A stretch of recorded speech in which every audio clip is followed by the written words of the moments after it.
blues is something that a lot of people are unfortunately going to suffer from this year.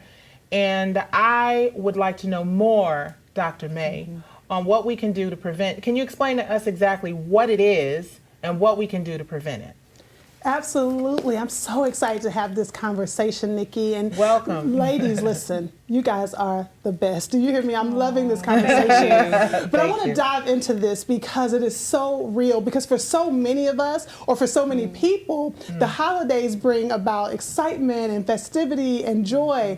And it's very difficult for someone to admit that that also can bring times of distressing symptoms. And those distressing symptoms could be sadness, unexpected sadness, a lack of motivation. It can really similar, or it can really be similar to clinical depression. It may not be as serious as clinical depression, but it can mirror those symptoms. And so it happens often when people do get overwhelmed with the demands of the holidays. So I want to help y'all understand a few things that trigger it and what you can do about it. Now listen, there are 3 things I have found, particularly with the women that I work with, that triggers holiday blues, okay?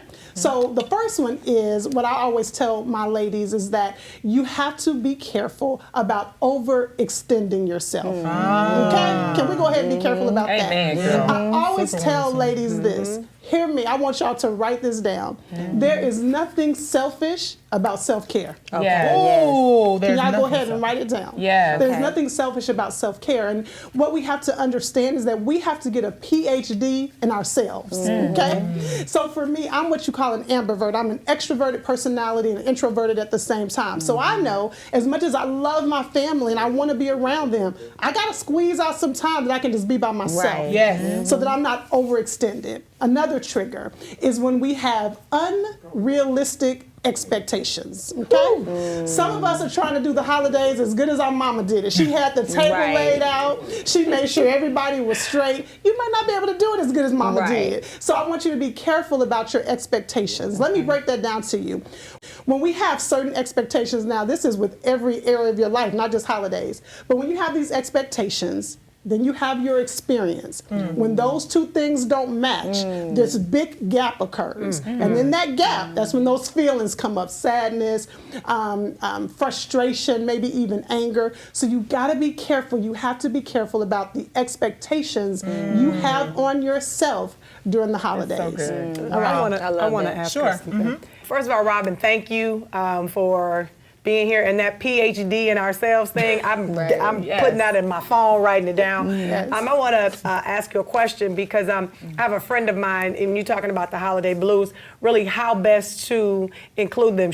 Her holiday blues, like we talked about, overextending, but also for her, it's tough because she says it's a reminder of what used to be. So now her dad has passed, her mom has Alzheimer's, and she feels like she's forced. Holidays are forced down her throat. Everywhere she goes is this. And that people don't understand why she's not festive and wants to be a part. And when she explained it to me, I said, wow. And so, of course, I asked her, what could I do? But I think that's a question for a lot of people. What holidays were for us as a child aren't the same, or younger, when once we get older, especially after we lose our loved ones.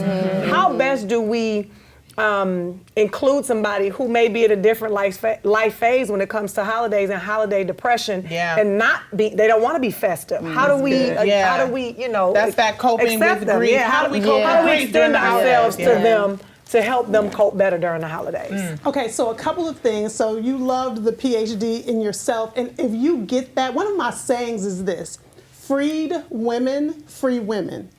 So when you get free in a certain area, you need to go get a sister free, right? And so what I would encourage you to do is help her have the courage to be honest about what she needs in the moment. That's good. To give her the courage to be able to say what she needs in the moment. So that's the first thing. Help her get the voice to articulate what she needs, okay?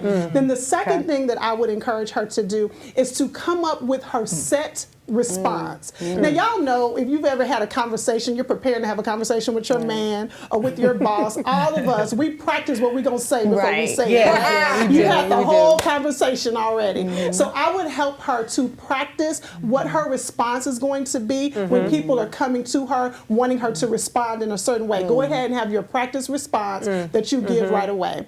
Another way to navigate holidays when you're dealing with grief is this. You have to find your anchor. You want to help her find her anchor. What is the thing that centers her? That's different for all of us. What centers me is having some hot coffee with a really good book and being still. For somebody else, it might be going to exercise. I wish that was mine. You gotta find that thing that centers you. And here's the last suggestion I have when it comes to dealing with grief in the midst of holidays. Really helping them find a simple way, again, that works for them to honor what they have lost. Many of you are aware, Dr. Robin, I lost my mother on June 3rd. I lost my father on September 6th. That's a lot, yeah. And it's definitely going to be an interesting holiday season.